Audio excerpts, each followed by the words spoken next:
They say destiny doesn't knock on your door. Sometimes it honks at you from a dusty taxi at Ojota Park. I did not believe that until the day a taxi driver changed the entire course of my life. That day started like pure chaos, Lagos style, sweat, horns, shouting conductors, and the everlasting perfume of exhaust fumes and roasted corn. I did not know that behind all the madness, fate was quietly planning his biggest joke on me. It was a Monday morning, the kind of Monday that smells like regret and unfinished laundry.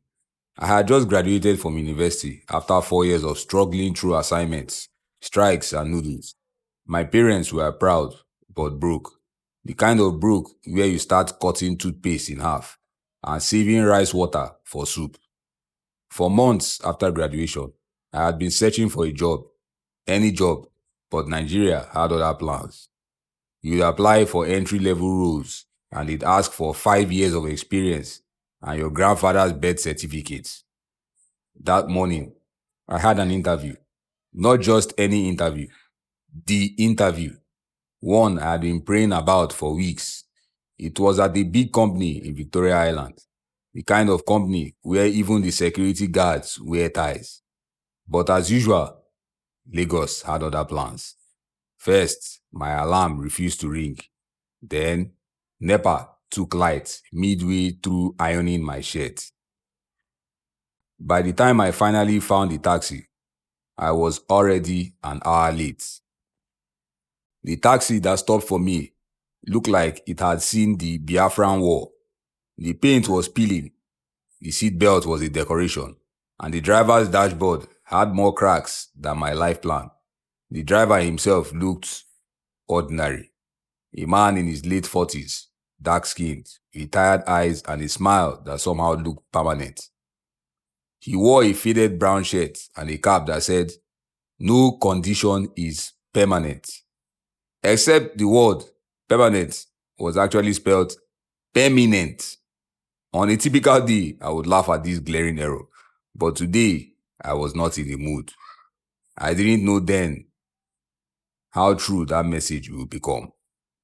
He looked at me through the side mirror and said in that calm, measured Lagos accent, "Where you dey go, young man?" I told him, "Victoria Island, sir. I am late for an interview." He smiled. "Ah, na the island? You go reach, no worry. Delay no dey mean denial." I rolled my eyes. I wasn't in the mood for taxi philosophy. But he kept talking as the taxi crawled through traffic like a wounded snail. He told me how he'd once been an office worker, then lost everything when his company folded. He said he started driving taxis just to stay moving. He talked about patience, about how Lagos tests your spirit before it rewards your effort. At first, I was irritated. I just wanted silence and speed. But something about his tone was calming, like talking to someone who'd already fought the battles I was still scared to start. Halfway across Mainland Bridge, Lagos traffic decided to rear its ugly head. We were now in a complete standstill. Cars weren't moving, horns were honking, and the sun looked determined to fry everyone alive. My heart was racing. The interview was at 10 a.m. My watch said 9:47. The driver, however, didn't flinch. He hummed the gospel tune and calmly chewed granuts like we were on a picnic. I snapped. I told him I was doomed, that I might as well go home. He turned to me and said quietly, "Young man, sometimes when God delays your movement, it's because he's clearing the road ahead." I almost laughed. What road? The one filled with downfalls, hawkers, and angry drivers? But then something unexpected happened. A black SUV in front of us suddenly broke down, causing a complete blockage. Police came, traffic wardens shouted, chaos everywhere. And yet the taxi driver calmly reversed, turned into a smaller lane, and maneuvered through a hidden shortcut I never knew existed. Within minutes, we were flying down a back route that cut across Ikoyi. He was right. The road had been cleared, just not the way I imagined. We finally arrived at the company gate at exactly 10:48 a.m. I was sweaty, nervous, and sure I'd missed my chance. I pulled out 2,000 naira, all the cash I had left, and offered it to the driver. He looked at the notes, smiled, and shook his head.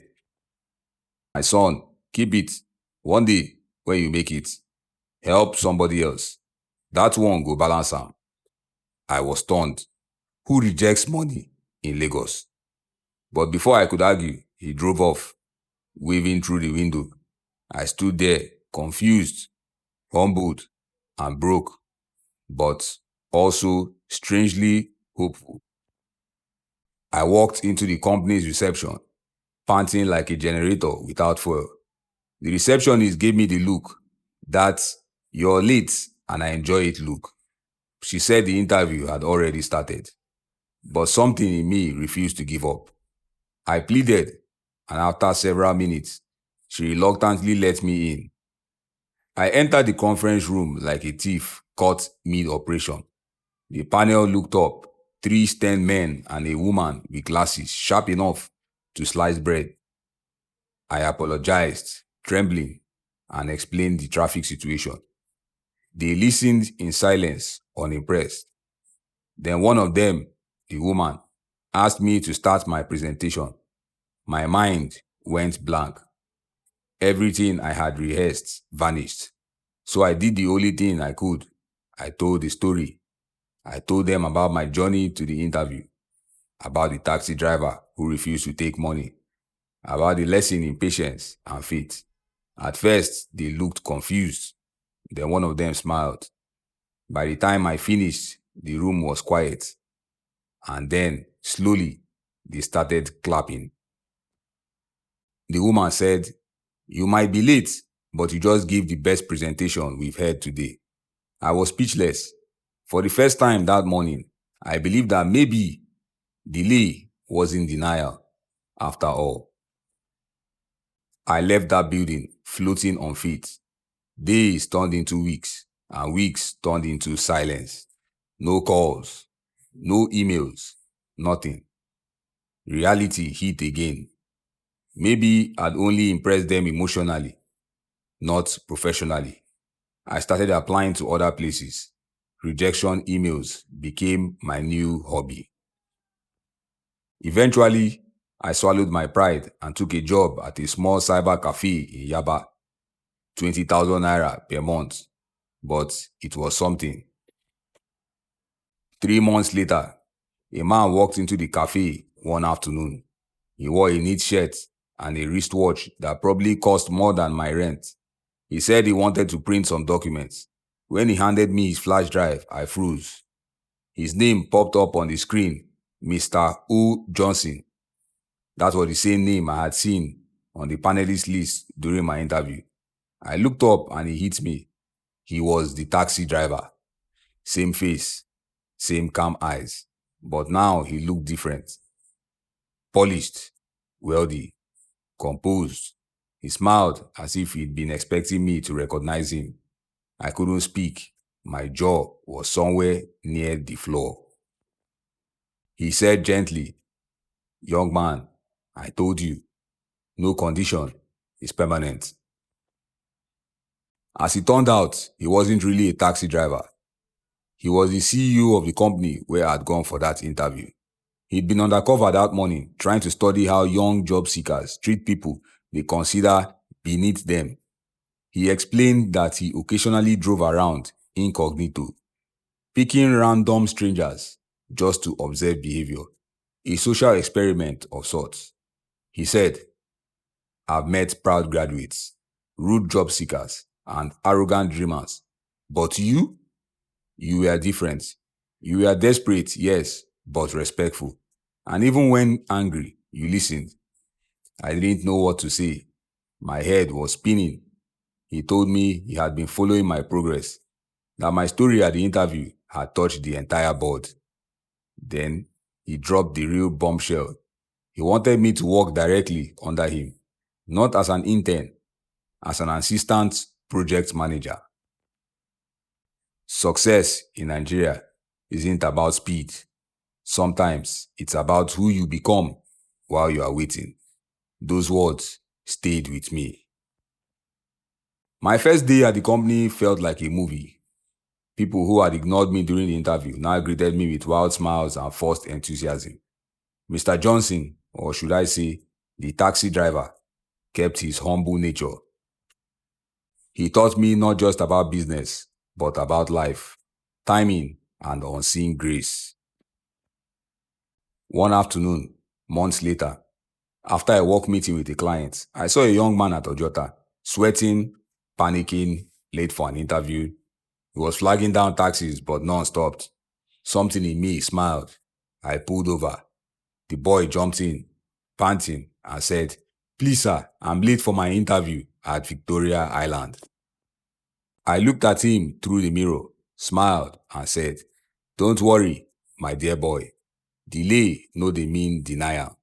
He blinked, confused. I just smiled deeper. I even refused to collect his transport fare when we arrived. And as we drove off, I caught a glimpse of myself in the mirror.